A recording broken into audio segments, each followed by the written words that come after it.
Coucou tout le monde, j'espère que vous allez bien. Aujourd'hui, je vais vous raconter des threads d'horreur sur la possession et peut-être d'un ange gardien, ou encore des phénomènes paranormaux. Mais avant ça, tu peux t'abonner et liker la vidéo pour soutenir la chaîne. Tu peux aussi me suivre sur Insta, Arzil Story. Allez, éteins les lumières et prends ton plus gros bol de glace.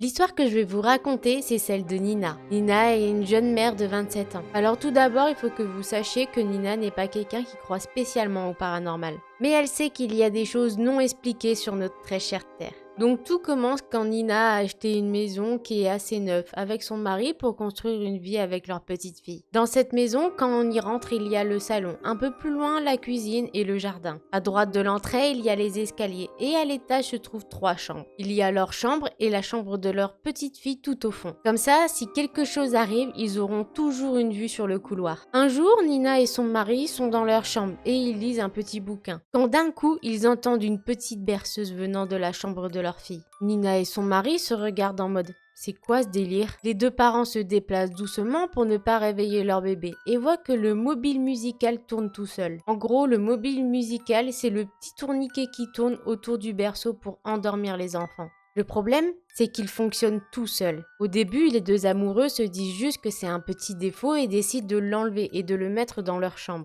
Puis Nina et son mari finissent par s'endormir. Pendant la nuit, Nina est réveillée par la musique du tourniquet. Elle ouvre les yeux et elle voit le tourniquet au-dessus du lit, suspendu dans les airs. Elle bug quelques minutes et elle se dit qu'elle doit rêver. Puis elle décide de se rendormir. Mais là, la musique continue. Et son mari demande à son épouse d'arrêter le tourniquet du lit de leur fille. Donc là, Nina, elle se relève, elle le regarde d'un air, mais c'est vraiment réel ce qui se passe? Et croyez-la, elle s'est mis une grande claque dans la figure pour savoir si ce n'était pas un rêve. Et non, effectivement, ce n'est pas un rêve. Elle a bien mal. Là, son mari, au même moment, se réveille et la regarde en mode « Mais qu'est-ce que tu fais à cette heure-ci à te mettre des claques ?» Là, elle lui montre juste du doigt l'objet. Là, son mari se retourne et regarde le tourniquet flotter littéralement à quelques mètres du sol au-dessus de leur lit et qui tourne tout seul avec toujours cette même musique. Puis d'un coup, ça tombe sur leur lit. Les deux se regardent bouche bée de ce qui vient de se passer. Tout le reste de la nuit, Nina n'a pas pu se rendormir et a cogité.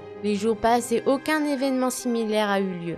Un jour, le mari de Nina doit aller voir des amis à lui à quelques heures de leur maison. Et ils ont décidé qu'il irait tout seul. Car Nina est fatiguée en ce moment. Et que les heures de voiture pour la petite allaient faire trop. Bref, son mari part et c'est là que les choses vont se compliquer. Nina met sa fille dans le parc pour qu'elle joue toute seule. Pendant qu'elle s'occupe de choses banales et surtout se reposer. Mais à un moment, elle entend cette même musique que cette fameuse nuit. Elle cherche un peu partout et ce son vient de la chambre de sa petite fille, qui d'ailleurs est en train de dormir. Elle décide donc de pas trop la déranger et de retourner dans le salon. Mais là, un ours en peluche traverse le couloir pour la stopper. Puis un autre. Nina est un peu surprise et comprend pas totalement ce qu'il se passe. Elle va directement dans la chambre de sa fille et cherche d'où ça peut bien venir vu qu'il n'y a personne. Puis une petite boule roule à côté de son bébé qui est allongé dans le parc. Nina décide de prendre son enfant, mais au même moment où elle le prend, elle sent que son enfant est complètement bouillant. Là, elle cherche pas à comprendre et décide d'aller directement à l'hôpital le plus proche. Les médecins lui ont dit qu'elle a bien fait de l'emmener directement à l'hôpital, car sa petite fille a une maladie et que si c'était pris trop tard, le bébé aurait probablement pas survécu. Donc là, Nina, elle comprend une seule chose. C'est que cette chose a essayé de la prévenir à plusieurs reprises que son bébé n'allait pas. Et elle remercie encore aujourd'hui cette chose, cette entité ou encore cet ange gardien qui veille sur son bébé. Il y a eu d'autres événements comme celui-ci dans sa maison. Et elle a appris à vivre avec. Oui, je sais. Il y en a dans les commentaires, ils vont me dire « C'est pas un thread qui fait peur !» Mais mettez-vous à la place de Nina 2 secondes quand même. En plein milieu de la nuit, elle voit le tourniquet flotter avec de la musique. Puis après le doudou qui se jette tout seul. Et je voulais surtout vous raconter cette histoire pour vous dire que c'est pas parce qu'on ne comprend pas que c'est forcément mauvais. Bref, passons au thread suivant.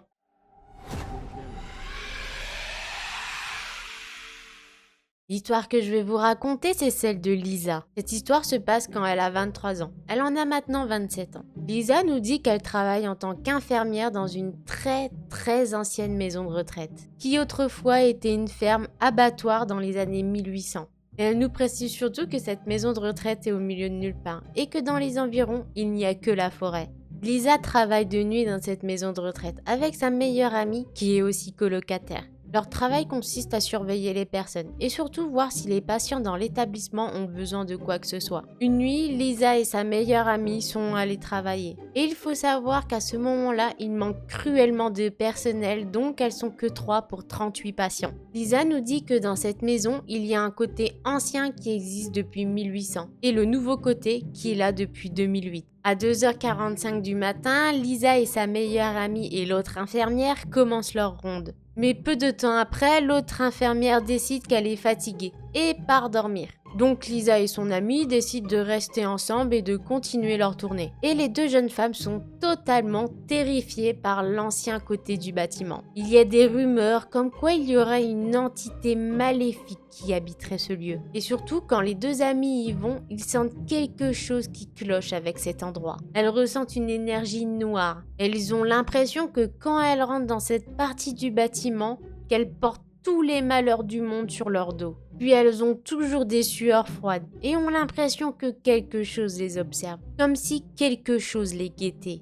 Et Lisa et son amie ont l'impression qu'elles sont des proies quand elles y sont. Donc elles commencent leur tournée au rez-de-chaussée. Elles commencent toujours du bas et vont au fond du couloir et montent les escaliers de service. Lisa précise qu'elles ont laissé 6 tasses vides au début du couloir. Elles finissent le premier couloir et montent les escaliers. Elles commencent par la chambre 11 qui va vers la 18.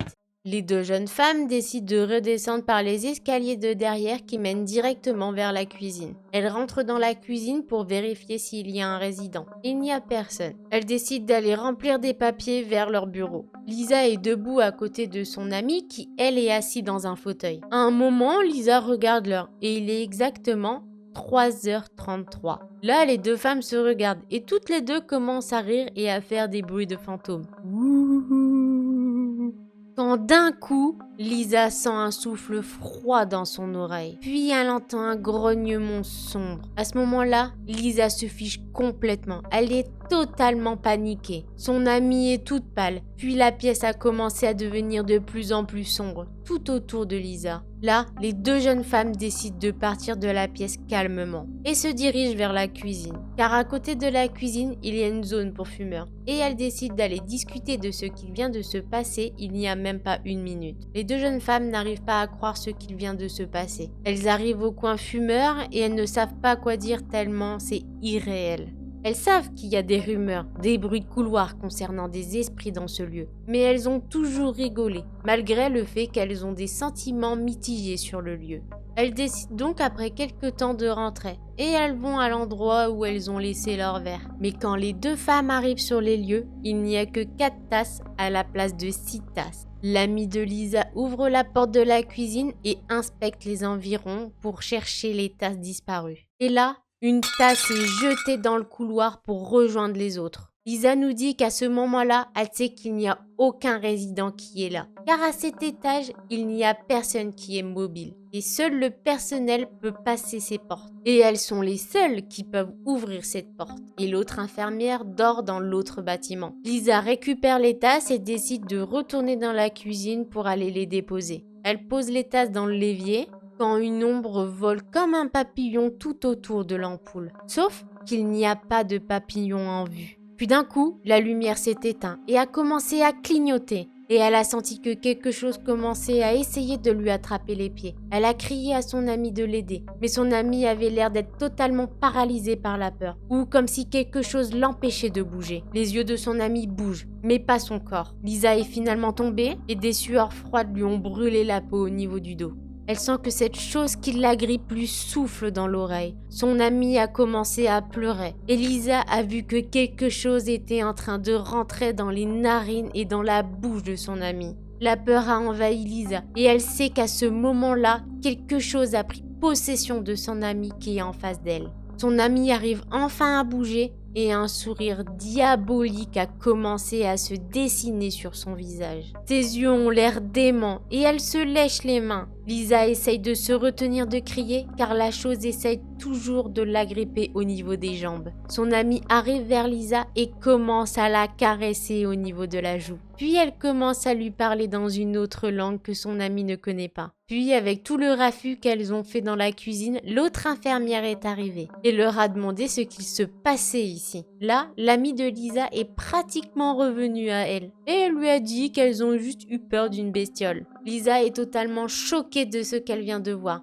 et le comportement de son amie. Elle sait qu'il y a quelque chose de pas normal et que quelque chose a changé en elle. Elle le sent. L'autre infirmière leur a dit de faire moins de bordel car les habitants de la maison de retraite l'ont appelée pour savoir ce qu'il se passait dans le bâtiment. Car oui, pendant que Lisa était agrippée, elle s'est accrochée à toutes les choses qu'elle a pu. Après ça, son amie semble être revenue elle-même. Enfin, en apparence. La nuit s'est finie sans un autre incident. Mais je vous rappelle qu'elles sont toutes les deux colocataires. Donc Lisa n'arrive pas à dormir pendant pas mal de temps, de peur que sa colocataire débarque ou que les ombres viennent la chercher, ou que la chose qui a possédé son amie vienne la chercher ou lui faire du mal.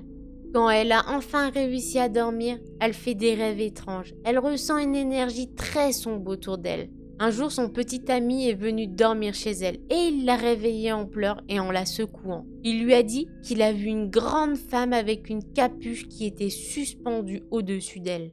Et Lisa peut nous dire qu'elle n'a jamais vu son petit ami comme ça. Il est le genre de personne à ne pas croire au paranormal. Puis une autre fois, elle était en projection astrale. Elle voyait son corps dormir. Et quelque chose de sombre et de démoniaque la regardait dormir et essayait de rentrer dans son corps. Elle a pris peur et a essayé de se réveiller. Mais cette chose a commencé à sentir qu'elle était observée et elle s'est retournée et a vu Lisa. Cette chose est toute noire. Elle a l'impression que c'est une vieille femme avec un voile noir sur la figure et surtout des yeux jaunes. Cette chose la fixe, comme si elle n'en croyait pas ses yeux, et a commencé à pencher la tête sur le côté. Puis une bouche a commencé à se dessiner et à grandir sur le visage couvert d'un voile sombre. Ce démon a commencé à hurler et à courir vers Lisa. C'est à ce moment-là que Lisa est retournée dans son corps, en sueur avec un froid qui lui brûle la peau. Elle peut voir que sur son corps, elle a des traces de bleu un peu partout,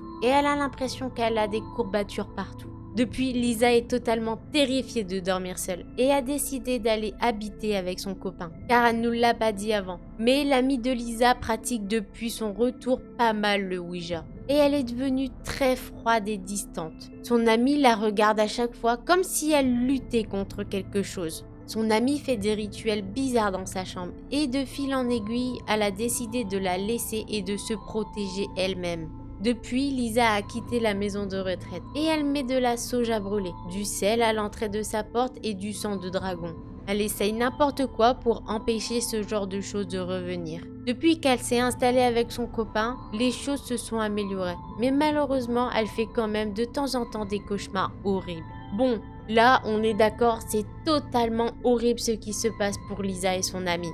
Mais j'aimerais surtout pas être à leur place, les pauvres. Surtout son amie qui se retrouve maintenant toute seule. Sur ce, tu peux t'abonner et liker la vidéo si elle t'a plu. Nous, on se retrouve bientôt pour une prochaine vidéo. Plein de bisous!